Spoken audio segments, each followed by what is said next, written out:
Bom, pessoal, vamos dar uma olhada aqui no princípio de Pascal, ok? O que seria esse princípio de Pascal? Seria isso aqui, ó. Dá uma olhada. Vamos observar essa seguinte situação que está aqui, né?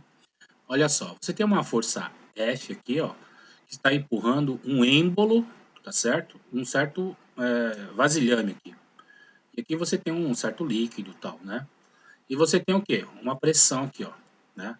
Olha só o que está acontecendo. Logo aqui nesse ponto 1, você está exercendo uma pressão devido a quê? Devido a essa força que está distribuído nessa área aqui, tá certo? Então você tem uma pressão aqui P1. Aí o que acontece? Toda essa pressão que está aqui não é só apenas no 1, é o quê? Em toda a parte. Inclusive, onde? Em 2. Então essa pressão está sendo exercida em todas as partes do líquido, em todas as partes desse líquido que está aqui, ó. Ok? Então esse que é o princípio de Pascal. Agora, é lógico, né? Qual é a consequência disso? Dá só uma olhada nisso. Vamos observar o seguinte: um meio de transmissão, tá certo? Tem a ver com esse cano aqui, ó. Olha qual a diferença desse cano aqui, desse encanamento. Essa parte aqui tem um êmbolo menor, portanto uma área menor, e aqui uma área maior, tá? Bom, se isso aqui é correto, né, que a pressão tem que ser distribuída em todos os lugares ao mesmo tempo, e essa pressão tem que ser igual para todas as partes, então a pressão que está sendo exercida aqui, ó, nessa parte aqui, tem que ser a mesma pressão que vai exercer aqui, toda essa parte que está aqui. Então a pressão tem que ser o quê? Tem que ser o mesmo, né? Então olha só, a variação de pressão em P1 aqui tem que ser igual à variação de pressão em P2. E pressão é o quê? Força dividido pela área, né? Então nós temos o quê? Pressão não é força dividido pela área, então pressão P1 é força F1 dividido pela área A1. E pressão P2 é F2 dividido pela área A2 que está aqui. Então apenas estou colocando a definição aqui em função do princípio de Pascal, que a pressão aqui são iguais, tá certo? Essa aqui é a consequência, beleza? Dá só uma olhada nisso. Qual é a consequência disso aqui, ó? Tá vendo essa força F1 aqui? Eu vou isolá-lo. Coloco esse A1, que é dividido por ele aqui, coloco do outro lado, fica o quê? Multiplicando, então fica A1 sobre A2. O que está acontecendo aqui? Esse A1 sobre A2, essa fração aqui, é uma fração de que forma? O A1 é menor do que A2, portanto, essa fração aqui, vamos dizer assim, diminui. Ele fica menor. Bom, para manter essas pressões, as respectivas pressões de um lado para o outro, o que acontece? Isso aqui diminui, isso aqui tem que acontecer o que com a força? Tem que aumentar. Então, tá vendo essa força F1 que está aqui? Tá certo? Essa F1 aqui vai ter a seguinte consequência. Essa força F1 acaba sendo o quê? Amplificado. É como se a força dela aumentasse. Mas ela aumenta devido às pressões ter que ser iguais, devido ao princípio de Pascal. Para manter o princípio de Pascal, essa força F2 tem que aumentar. Tá certo? Então, olha só. Qual é a consequência desse princípio de Pascal? Uma amplificação da força F1. Isso acontece com o pedal do breque do seu carro, né? Então, olha só, o freio do carro, o que acontece com o freio do carro? Olha só, aqui está o pedal do carro, né? E aqui, ó, transmissão, né? Isso aqui é o freio. Aí tem uma pessoa aqui com esse sapato, né? Bonitão, tá certo? E o que ele vai fazer? Ele tem que frear o carro. Imagina só, qual é o tamanho do carro? O carro é enorme, não é? O carro ele tem quantos quilogramas? 5 toneladas por aí? Então o que acontece? Como é que o seu pezinho aqui consegue parar um carro a 80 quilômetros por hora com massa de 5 toneladas? Somente com esse movimento do seu pé. Somente você tem que fazer isso. Devido a quê? Essa parte aqui, ó, vamos dizer assim, simplificadamente, ele vai para onde? Ele vai para um pequeno duto onde está cheio de óleo. Já ouviu falar óleo de freio, né? É isso que acontece. Esse óleo de freio aqui, ó, ele vai para onde? Ele vai ser transmitido para o tambor do, do carro aqui, ó, das rodas do carro. Nesse tambor aqui, ó, também está preenchido de óleo. Então, a óleo é todo o tempo aqui. Só que acontece, tá vendo essa área que está aqui, ó? Essa área que está aqui, que o seu pé fez, né? Ele está empurrando esse êmbolo aqui. uma pequena área. E o que acontece com essa área aqui? É uma área grande. Então, essa força com que seu pé está aplicando aqui, por causa do princípio de Pascal, essa força aqui aumenta. Quando ele vai pegar o quê? A roda do carro. Então, aqui, ó, aqui é a roda do carro, né? É o pneu, né? Aí o que acontece? Esse pneu está girando, tá certo? E aí o que acontece? O óleo acaba empurrando o tambor aqui, né? O disco aqui, contra a roda do carro, que faz com que o carro pare. É isso que acaba acontecendo. Então ele para por quê? Por causa dessa amplificação da força que acontece quando você aciona o pedal do seu freio. Tá certo? É o que acontece aqui. Tá? Vamos aqui para os exercícios, né? Princípio de Pascal, né? Olha só o que ele fala. Uma prensa hidráulica contendo óleo possui dois ramos de áreas A1 e A2. No êmbolo de menor área é aplicada uma força de intensidade de 200 newtons. Calcule a intensidade da força que aparece no êmbolo de maior área. Então, a prensa hidráulica vai ser uma coisa assim, ó. Vai ser uma coisa desse jeito, né? Área 1, 5 centímetros quadrados. Tá? Aí ele vai para algum outro lugar aqui, ó. Né? Fazer alguma coisa aqui com uma área maior. Né? Vai fazer uma coisa desse tipo aqui, assim. Tá? Então, aqui, ó, área A1, área A2. Então, aqui tem 5 centímetros quadrados e aqui 20 centímetros quadrados. Tá? No êmbolo de menor área é aplicada uma força de intensidade de 200 newtons. Né?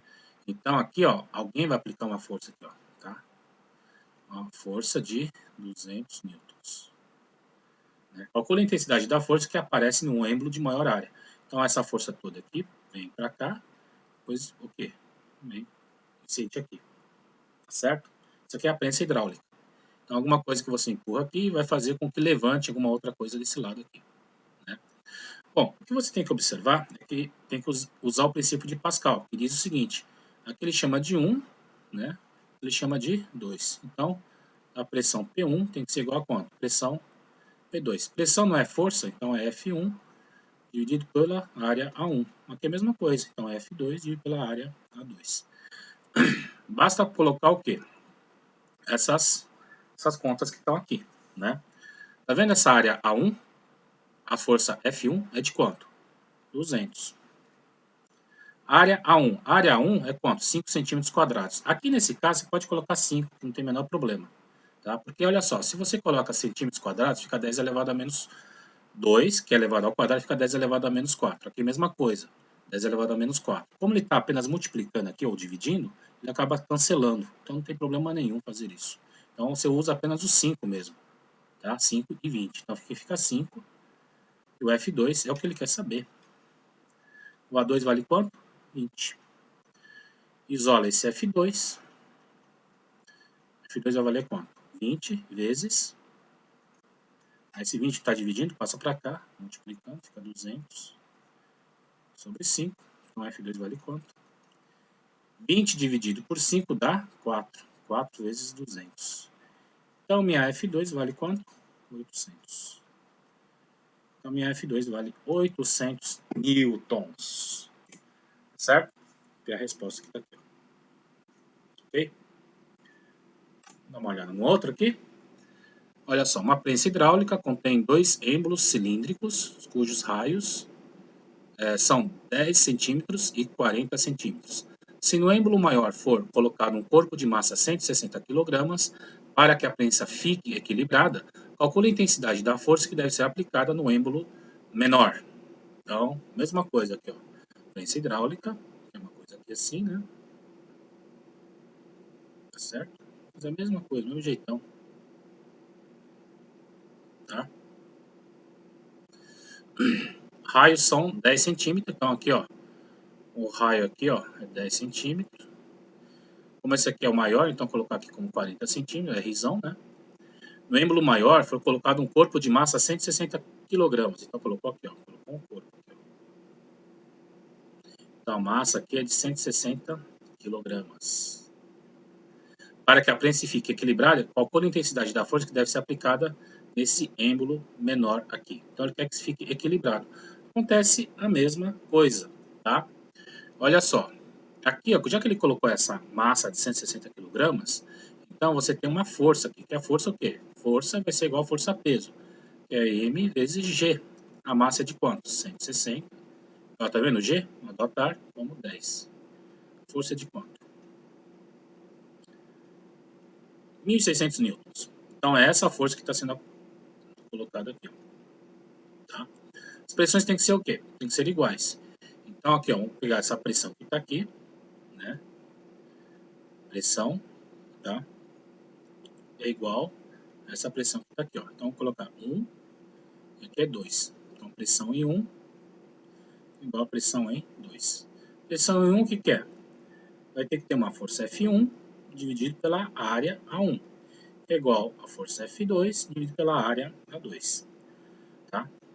Ele quer saber, ó, para que a prensa fique equilibrada, calcule a intensidade da força que deve ser aplicada no êmbolo menor. Olha só, essa força F, ele não vai vir até aqui assim, vai transmitir, vai tentar empurrar esse êmbolo para cima, então vai ter mais essa força. Essa aqui seria F2, né?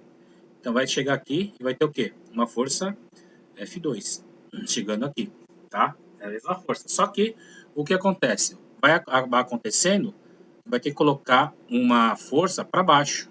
Essa força para baixo, para se equilibrar, tem que ser a mesma dessa F que está aqui, ó. Essa F que está aqui. Essa F que está aqui, essa F aqui, ó, F1. Então, se calcular essa F1, é a força que você vai ter que equilibrar, para que ele fique em equilíbrio. Tá, beleza? Então, vamos ver aqui, ó. Força F1, é o que ele quer saber, dividido pela área. Qual é a área que ele coloca aqui? Raios, são 10 centirraios. Então, é π. A área é o quê? Se é raio, é raio da circunferência, né? Π r ao quadrado. O raio é 10 centímetros. Então, coloca aqui como 10. Π r ao quadrado. Que é igual a força F2. Quanto que é a força F2? Que é esse aqui, ó. 1.600 newtons. Dividido pela área A2, né? Quanto que é essa área A2 aqui? Tá certo? É π r ao quadrado, que é quanto? 40 ao quadrado, tá certo? Pronto. F1 vale quanto? Esse 1.600 vezes π vezes 10 ao quadrado é 100, dividido por π vezes 4 ao quadrado, quanto que é? 4 vezes 4, 16. Esse 10 ao quadrado aqui, ó, 0 e 0, tá? O que vai sobrar aqui, ó? Esse π corta com esse π, esse 1.600 corta com esse 1.600. De quanto que é a força aqui? 100 newtons. Então, a intensidade da força que deve ser aplicada no êmbolo menor tem que ser de quanto? 100 newtons. E aqui, ó. Ok? Tá certo? Bom, é só, pessoal.